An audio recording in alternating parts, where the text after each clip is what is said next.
Tiki Burger. Hello and welcome to the podcast. My name is Simon and this is Simple Dad, Happy Parent, a podcast to help you and myself develop and add to our parenting game by diving into the research and speaking with the experts. Today I have the great pleasure of interviewing Dr Laura Jana. Dr Laura Jana is a pediatrician, educator, health communicator and an award-winning author. Dr. Jana finds connections across disciplines and crystallises big ideas into far-reaching, real-world applications with a focus on social impact. Dr. Jana was most recently Director of Innovation in Public Health at the University of Nebraska Medical Center. She's particularly interested in improving life outcomes for all children. She continues to serve as a strategic consultant to numerous government, non-profit and corporate clients. So here's my chat with Dr. Laura Jana. Both as the mother of 3 children and as a pediatrician and as somebody who owned an educational childcare center. I am all about kids and helping them thrive. And of course, when people think pediatrics, they typically think medicines and ear checks and things like that, which is important. But what I've really focused on is what we now know about the importance and the opportunity of the first 5 years. And, in the context of what you mentioned, in terms of early learning, what's really clear now that I don't think has been clear to people to the same extent in the past is that learning happens everywhere and from the day children are born. And so it's not just a matter of that what do they learn when we ship them off to school, but what do they learn from the day they're born, and they learn from us and from their environment. And so my goal is to help parents take advantage, to understand that and take advantage of that opportunity. You can have fun with it. It's talking and cooing and playing and singing, but your kids are learning even before they can talk back with you, like until they can actually have a conversation. I've recently come across this 30 million word gap, language nutrition. Yeah, I love the concept as well. And, it's interesting. I don't usually do the let's take a walk down, historical kind of paths.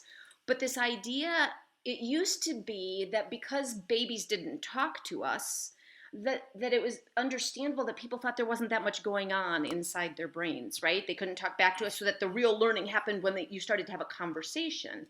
What we now know is that, first of all, that babies' brains develop, like literally connect neurons based on the experiences they have and the environment they're in. And that's great news for parents who are spending time talking, cooing, playing, and singing, right? Because even if if the most you get back from a young baby is cooing, that is doing a lot of really good work in helping your child build that firm foundation.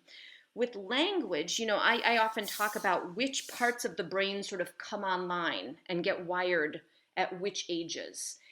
And, babies are born with the ability to hear and to see, right? So we know that. That's sort of obvious to people. And we know that by about a year, kids are starting to talk a certain number of words and things.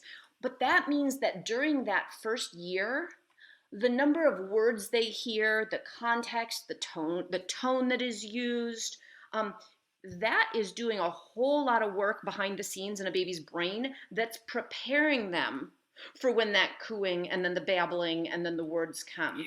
And so the importance, you referred to this 30 million word gap. That was based on a study that was done looking at different sets of parents, right? And in that case, they were looking at parents that were sort of very low earning, low socioeconomic parents versus high earnings. And they, at the time, that was the first study of its kind, but they were looking at the number of words that were spoken to these young children. And again, they extrapolated. They didn't look, over the, course of a year, but they calculated that the number of words difference that a child in that, sort of high poverty household versus a more stable, higher socioeconomic household was 30 million words. And knowing what we now know about how language and interaction and words and all of those things help build the foundation for all the rest of what's to come, right? Not just language, but learning and understanding. That really spurred a movement on listen, it's not that you just talk at your child in monotone. That's not going to do them any good. but the engaged, conversational, you can narrate your day, you can tell a 2-month-old about the sky and the leaves as you're walking down, and through the neighborhood, walking down the street, is all really important. Since I started doing this research, that's all I do. I just don't stop talking. Like you say, with the leaves and the wind and the sun, it makes such a difference. Yeah, and the reason I comment on it's not just the number of words, because that area of research has been so interesting, and there's I'm sure you've seen how much is coming out in that realm. But what we know is it's not, and I always say it's not like you just say flashcards and you say all these words at your child. What that is reflective of is words used to communicate emotions and understanding and context and all. And so even before babies understand the definition of the words you're using, they can read your emotions and they get context and all. So again, when you say you're talking all the time, my first reaction is it's not just talk at your baby. But then when you say, yeah, we talk about the leaves and we talk about the sky and I talk about my day, and you can tell them, just you can make a joke. They don't have to understand it in a literal sense, but the value of having that warm interaction is really, really good for young children and their development. Yeah. Right, so now I read your book a few times, The Toddler Brain. Yeah, I think the first time I read it was maybe 2 years ago. Mm-hmm. And that's the reason I started doing my own research in parenting. That is a huge compliment. Thank you so much. It was an interesting one when I sat down to write The Toddler Brain, because, I've written other parenting books. I've been doing a lot in the world of parenting for a lot of years now. Yeah. But with that one in particular, it was sort of a recognition that on the one hand, I do a lot of practical parenting, or as I often say, the clothing, crying, car seats, diapers, day-to-day sleep. Yeah. I'm really aware of the fact that it's hard to tell parents, especially with young children, hey, stop what you're doing.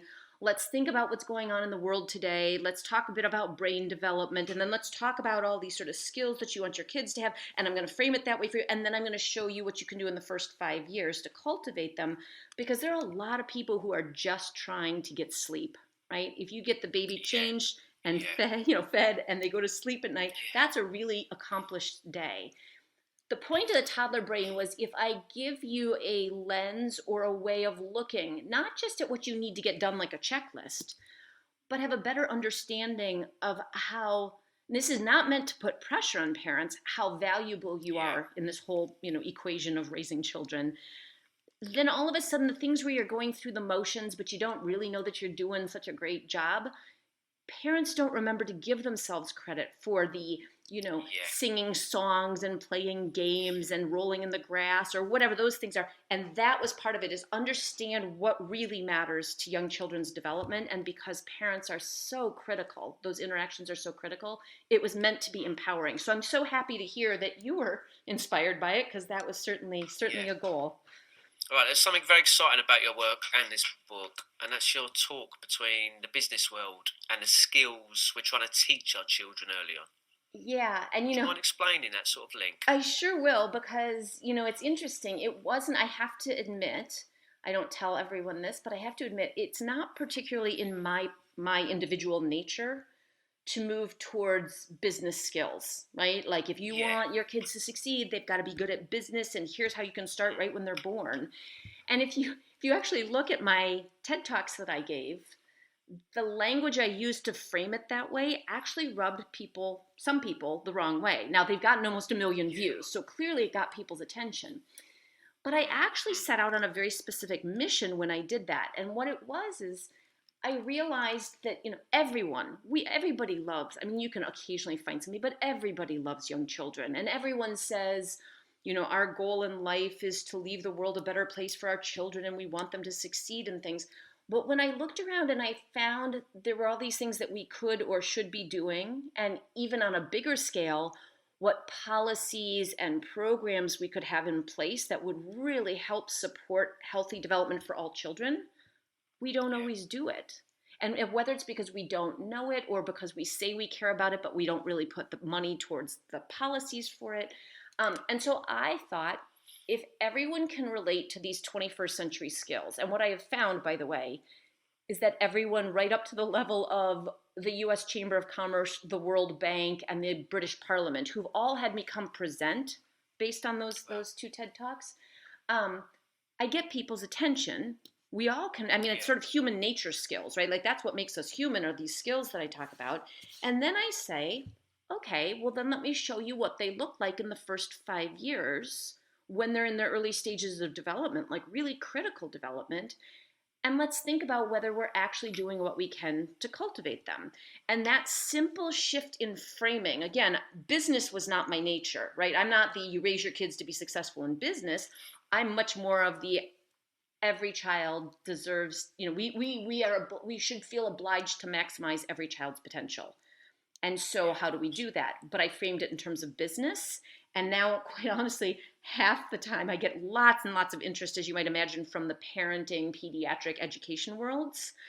But half the interest is policymakers and business people looking to say, how should we invest in terms of policy and programs to support all young children? Yeah, and I'm actually excited because who actually is quite aligned with my way of thinking. Again, I'm not the only person who has, seen this connection or used that as an important framing to help bring more people in and kind of rally around the cause. But the early childhood group in Australia, then I was supposed to actually keynote the Australia National Conference on Early Childhood, and if we could ever get past this darn pandemic, which we will, I will be making my way out. But the work that's being done in Australia in terms of supporting the same messaging that I have in the Toddler Brain, I was really excited when the Toddler Brain was published in Australia as well as here in the US and in some other countries. Because the work that's being done in Australia is really highly aligned. If you like the Toddler Brain, then you've got some really good people working in the early childhood space in Australia who are aligned with that thinking. Let me just say, I interviewed John Durovich last week. Okay. He's an art teacher who's helped implement social and emotional learning into his school. Yeah. He's had a TED Talk on empathy, I think, and I recommended him your book. Once I started talking about this link between this business world and our child's development, he was very interested. Well, and as soon as you say somebody, one of the things when you start to say, what is at the essence of what we care about or what we should care about, like what can we all agree on, it takes you in a lot of really interesting directions and maybe makes people think a little bit differently about things. And certainly art is an area that has been, I don't want to say it's been discounted. In early childhood, anyone who is or has been the parent of a young child, you get cute handprint artwork, you get all sorts of cute creative things, but we sort of think of that as a side project, right? Whereas part of the skills that I talk about in the Toddler Brain, they're very tied in. It was partly when you take things like executive function skills and social emotional skills and social emotional learning and all. There were all these skills that we all now say we care about, but we didn't even have a name for them, and we had complex definitions for them. And what I said is there's these really simple concepts and really simple skills, and whether you're a parent or a preschool teacher or a college professor or an economist at the World Bank, this all makes sense to you. Like you have a gut understanding of these skills.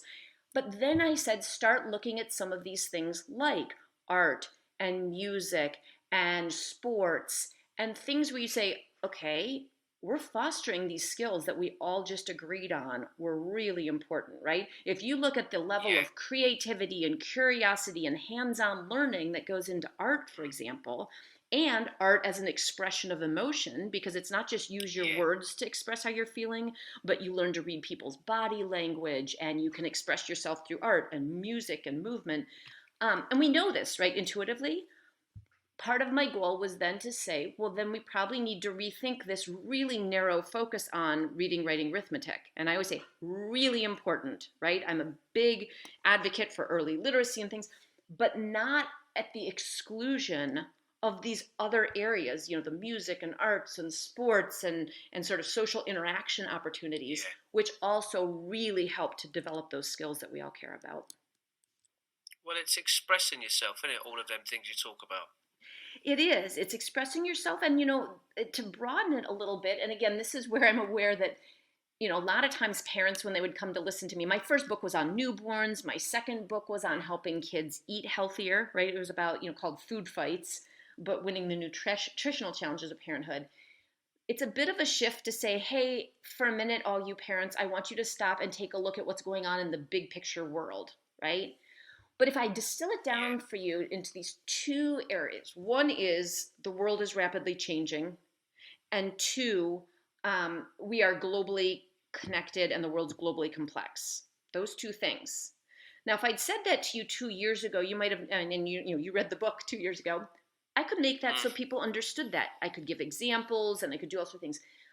The pandemic, however, has done that job for me, because I don't think there's anyone in any part of the world that doesn't think that we are all globally connected, and what happens here applies, in Australia, and what happens in Australia applies to the US. And because, the expression of every infectious disease is one plane ride away, we are globally connected by the internet, by travel, by all sorts of things.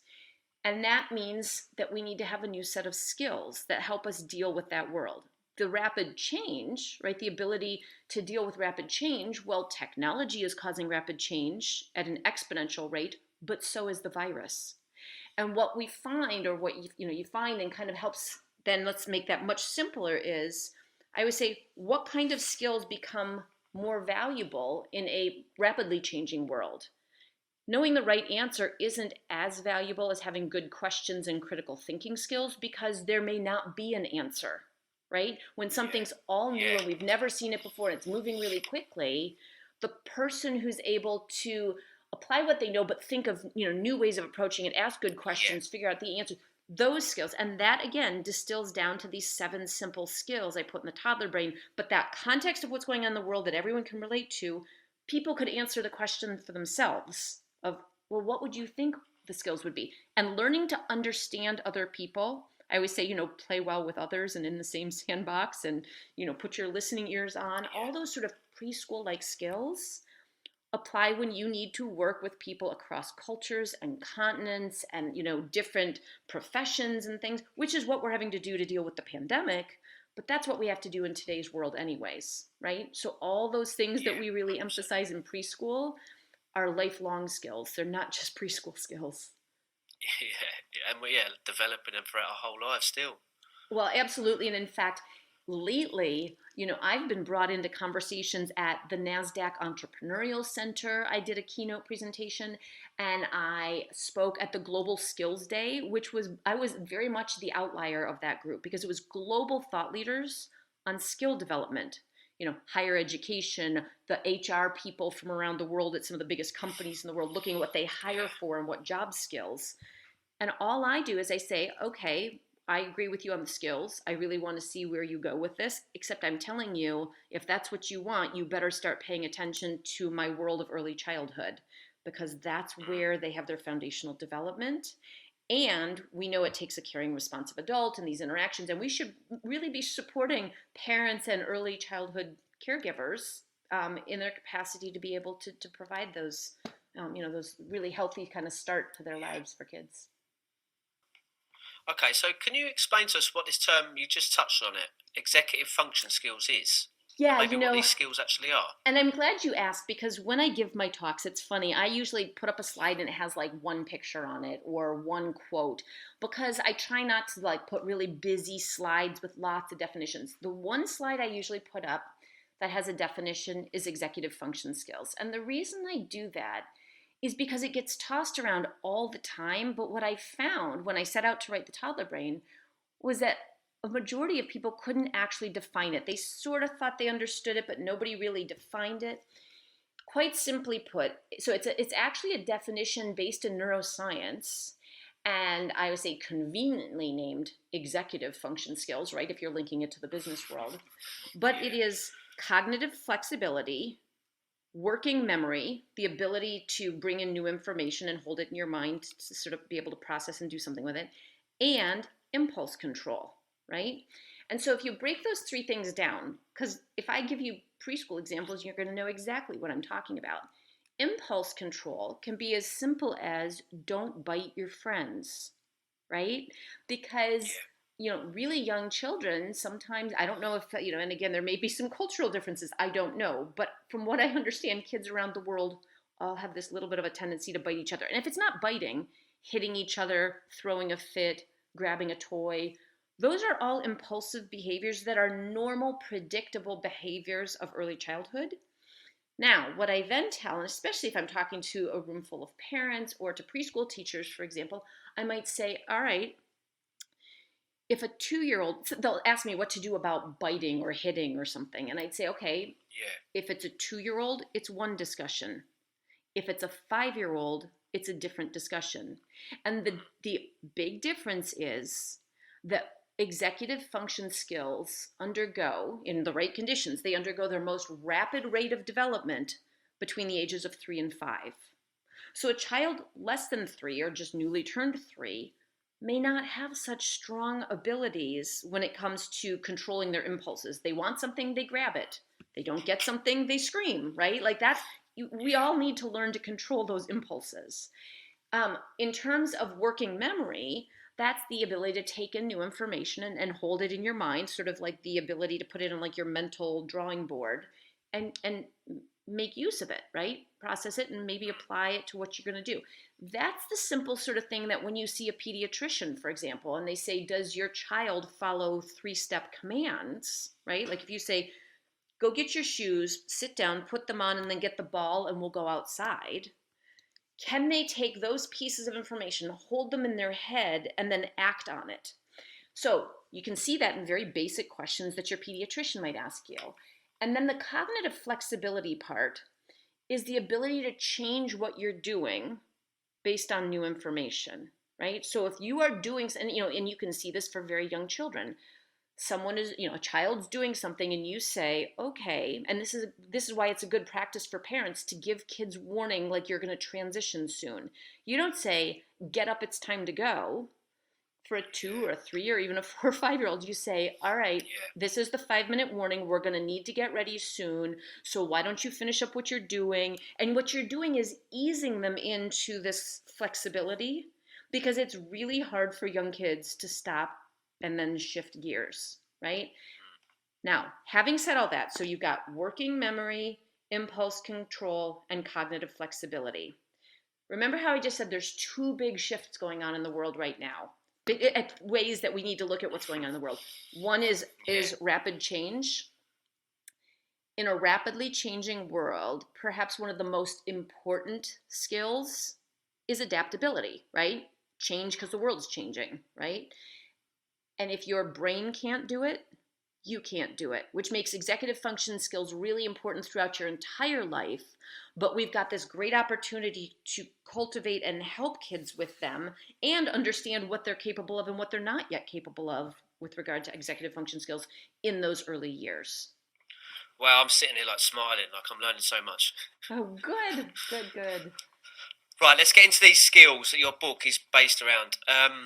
These skills we're trying to help our children develop, and that's key skills. Yes. So first of all, what does key skills mean or stand for? Well, first of all, it's great you pronounce them key skills because as you can see if you're looking at the book and you've read it and seen it, I spelled it QI, right? Like the word chi, but pronounced key. And I picked that word. I literally, I sat down and thought I need to come up with a word to call these skills because typically, executive function, social emotional, but there's this whole list of what people typically call soft, non-cognitive, and other skills, or sort of the non-reading, writing, arithmetic skills.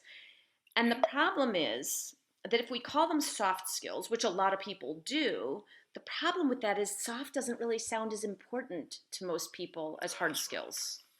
So I thought, well, that really isn't such a great thing to call them. And then non-cognitive implies it doesn't have to do with cognition and the brain. And everything that we're talking about has to do with the brain and how it develops and functions and does all these complex things. And so that's completely a misnomer, right? It's completely inaccurate to call these skills non-cognitive skills. And so being left with the word other was a little unsatisfying. And I set out, it took me a few months, I set out to try to find a word to call communication, collaboration, teamwork, adaptability, resilience, grit, perseverance, emotional intelligence, executive function skills. I mean, everyone has heard all these terms and we don't know what to call them. So I set out, and the word key, I stumbled upon it. Someone was telling me about something that he was working on. He was an entrepreneur, and it was going to be a new company. But he used the word key, and I said, I don't know what that is. I said, spell it. He was from, English was his second language, and I thought maybe it had to do with a different language. And he said, oh, no, he said, first of all, he said, like, may the force be with you from Star Wars. And I thought, well, that's excellent, because if I can relate what I'm talking about to Star Wars, that will really get people's attention.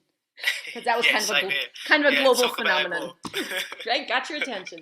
But that idea of may the force be with you, well, ki or chi has across cultures and centuries, not just Asian culture today, but across cultures and centuries, meant some form of positive life force, positive energy. And that's where that idea of may the force be with you in Star Wars, that's what it was based off of. So I thought, well, that's good, because these skills we know really have to do with positive life outcomes for kids and for people in general, right? Adults as well. So I thought, well, hey, that's good. So I started looking into it. And here's what I found. You could be born with ki or you could develop it. When I look at things like empathy, right? One of the things that I talk about with the key skills, people have this mistaken sense that you either are born with it or you're not born with it.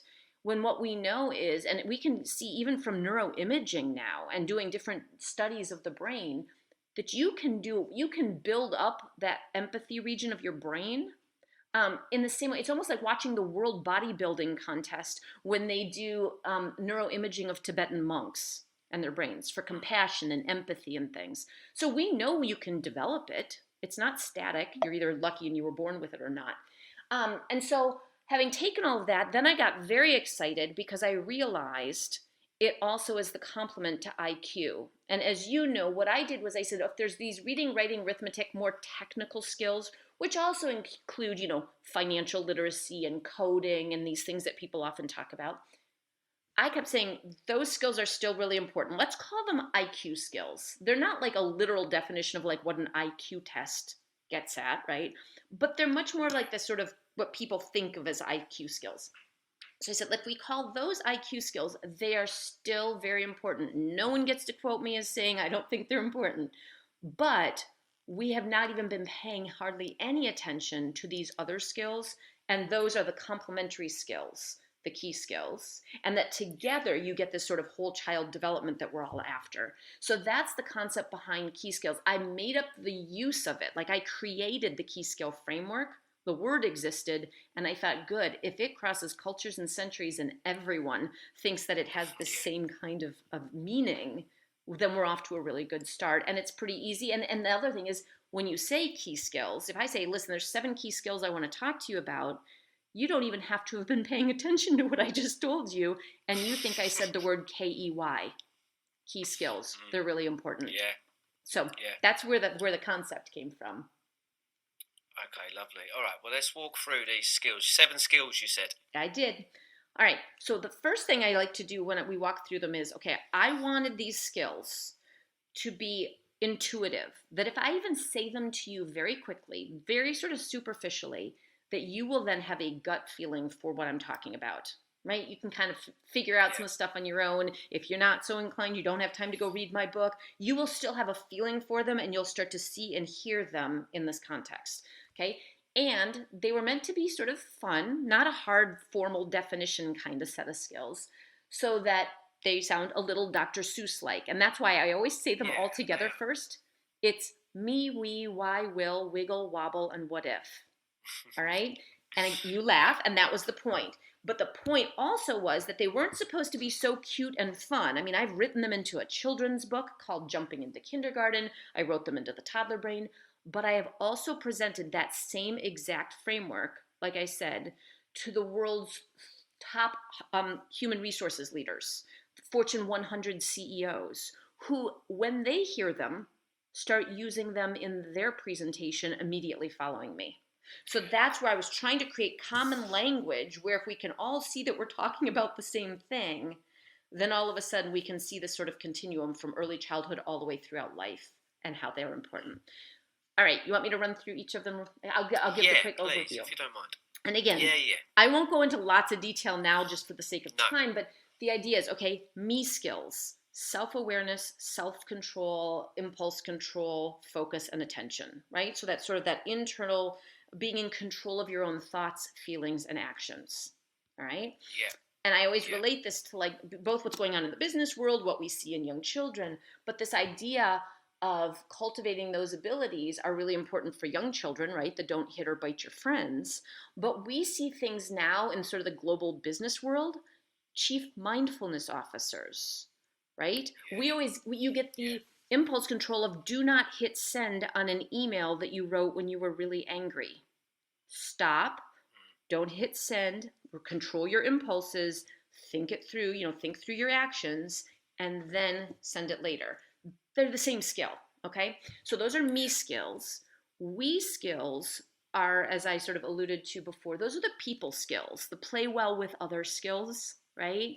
And so that's the communication, collaboration, teamwork, empathy, perspective taking, active listening. Those are all terms that are used in the adult world and in the world of work and getting along with your neighbors and whatever it may be. Nobody ever argues that those skills are unimportant. Even before the pandemic, even before the world really picked up its pace and started changing really quickly and became globally connected, people realized those were important, right? Good skills to have. But what I say is, okay, then all I do is translate. And some of this may be sort of an Americanized way of talking about preschool. But if, at least for preschool teachers in the US, if I say, put your listening ears on, use your words, learn to play nice with others and in the same sandbox. Those are words like the put your listening ears on, or, play nice and share your toys and whatever. Those concepts, that's a daily discussion in preschool. That's what we're helping kids learn how to do, is interact with others. And in fact, the simple way I talk about, we skills is that, we now know it's as important to learn to read other people, right? Which involves listening to them, understanding them, reading their body language, understanding their perspectives, as it is to learn to read, right? Both are important. Yeah. Now, for me and we skills combined, for anyone who said, well, this sounds like emotional intelligence, those two together capture the definition of emotional intelligence, which again, people use the terms, but they don't know there's 5 defining features and stuff. And it was always hard to remember. Me and we were meant to be really easy to understand and remember. Okay, so we got me and we. Why skills are questioning and curiosity, right? Will skills are motivation and drive. And I always enforce when I talk about this the fact that there's more than one kind of motivation. There's the intrinsic, like what drives you internally, and then there's extrinsic, like a reward, right? That's the I'll give you a cookie if you do what I want you to do, or if you're at work, I'll pay you a little extra money if you make 4 more widgets, right? Like so what we know about that extrinsic motivation, right, the external rewards, it really works pretty well for a short term and for things that would be much more like industrial era, right? You are on a production line making one size fits all things, and you need to make more of them. And you will speed up if somebody rewards you for speeding up. What it's terrible for, that kind of motivation, is encouraging things like creativity, right? And the ability to try new things and fail and adapt and all these things that we want kids to be able to do in today's world. It actually kind of squelches creativity. And so that's why I say what we really want with will skills, with motivation and drive, is to focus on kids being persistent, really trying to accomplish something, and the reward is the accomplishment of the task, right? It's not that you just, did something for the first time, and if you, and I said to you, if you do that, I'll go buy you an ice cream. It's the excitement that you share. It's not that you can't get your child an ice cream, but remember that the focus should be on the reward, is the feeling that you get when you actually accomplish something. All right, so that's me, we, why, will. Wiggle always goes really well once I explain it to people, but anybody who's the parent of a young child sort of wonders what I'm talking about. when I say wiggle, because if you think about how we describe young children as, fidgety, can't sit still, ants in their pants. I mean, there's lots of different, by country, everybody has their different expressions, but none of them tend to be very positive, right? Like, it's a great thing my child just can't sit still. If, however, you look to the world of adults and innovation, for example, almost every innovator, you can take your pick of like the biggest names globally, right? I mean, whether it's Steve Jobs or, Elon Musk or Einstein, or I don't care who you pick, they were all physically restless. This description of going around in the world, taking things apart, putting them back together different ways, hands-on real world interaction.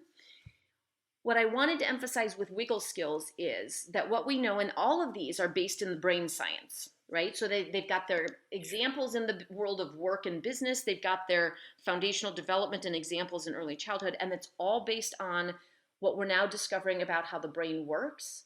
We know that young children, but really kind of everybody, learns best by physically interacting and doing things, which is why you see a shift in education these days. And I know your daughter's not quite headed off to formal schooling yet, but there's an active attempt to shift from you sit in the desk, I stand in the front of the room, and I talk at you. Because what we now know about how the brain learns best is, first of all, in context of a trusted relationship, engagement, enthusiasm, right? Like all those things that factor into learning, right? That emotional side of the brain determines what sticks and what doesn't. But it also is physical interaction. So hands-on, maker stuff, project-based learning. Well, young kids, that's awesome, right? That means when you go plant something in the dirt, right? Or you go do something hands-on real world, or you decide to make a recipe, cook something with your children, that they're learning just as much as if you were, and they're learning more, most likely, than if you sat down and counted something, using flashcards or on a piece of paper. If you're counting as you're measuring something in a recipe, that's so much more engaged hands-on learning. Those are wiggle skills.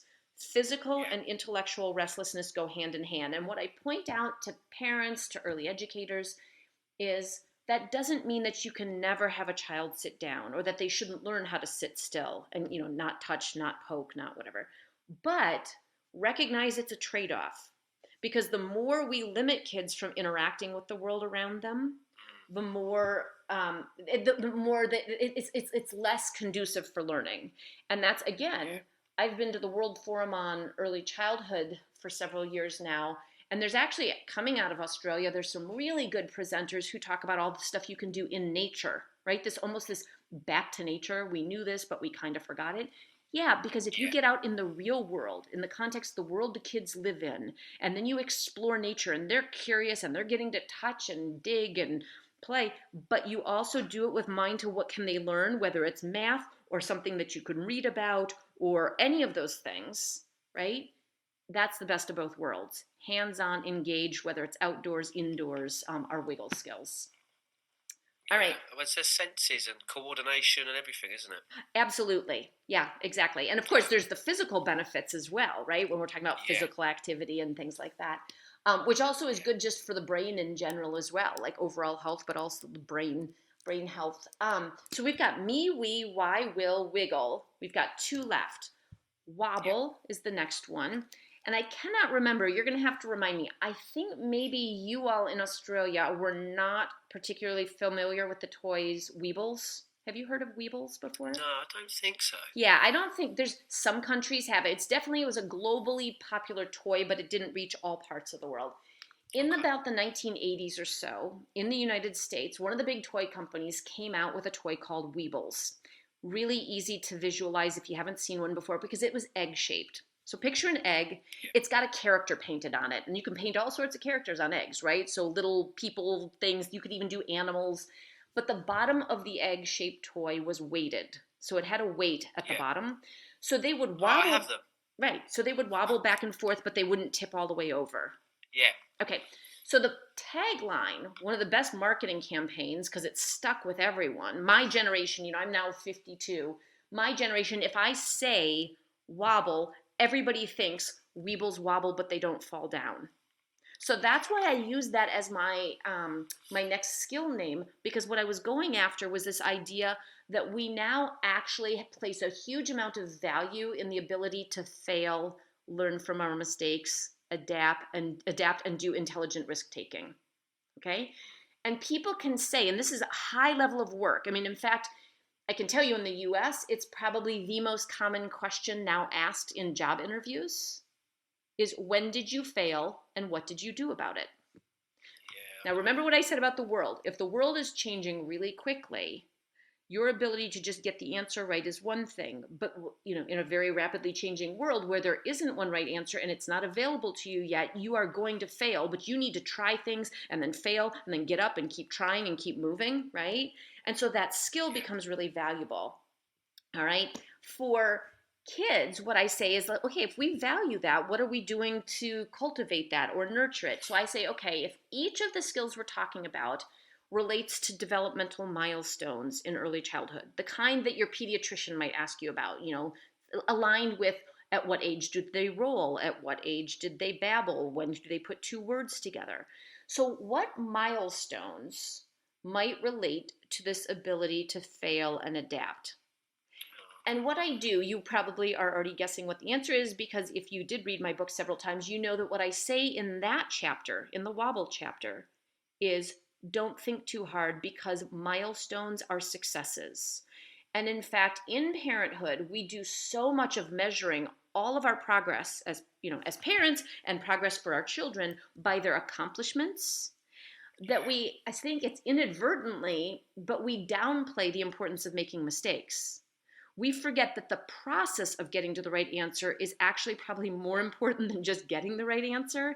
And so this race in parenthood, especially with social media and people posting what their kids accomplished, which I get, and I love seeing it when people share, at the same time, what that's doing is kind of giving this unintended message that whoever does it first, best, and fastest is ideal. When what we really want to do is watch the child who might try 10 times, and each time, if it doesn't work, whatever they're trying to do, they stop, they think about it, they try another way, and then it doesn't work, and then they try something else, and then and then they fail at it, and then they learn from whatever that didn't work, and they keep trying again. So that is this ability to fail and adapt, right? You get some some will skills, like you have to kind of keep pushing through, like being motivated. But you also have to say, oh, I failed. Okay, so what can I learn from that, as opposed to I give up, I don't like this game, right? Yeah. Okay, the last one. I said I was going to go quickly, and then I start talking about each of the skills, and then it No, goes it's on good. for a long time. But the last one is, I say, the culmination of all the skills, and in fact, probably one of the most coveted skills, and it's what I called what if skills. All right? Now, what if skills relate to creativity, innovation, imagination, and what I often toss out is that there was a global survey done now several years back, but not that long before I wrote the book, and in it, it was an IBM survey of 1,500 CEOs globally. And what they valued most was creativity. All right. Now, what I said about what if skills, I for why skills, I kind of didn't to frame it this way, but what I often tell people is why skills, right? We talked about earlier. Why skills are asking all sorts of questions about how the world works, right? To better understand how the world works. What if skills. So what if is still a question, but it's a little different, because what if is not just asking questions about how the world works now, but imagining how the world could be. So it's the ability to imagine something that's not immediately in front of you. In the adult world, this is innovation and creativity and all these things that that's the shiny object everyone's after. In the business world, right? For young children, we actually can identify parts of the brain, for example, where it's almost like in a child's mind's eye. Like they've got a part of their brain that engages when they're imagining something, when they listen to stories being read aloud to them.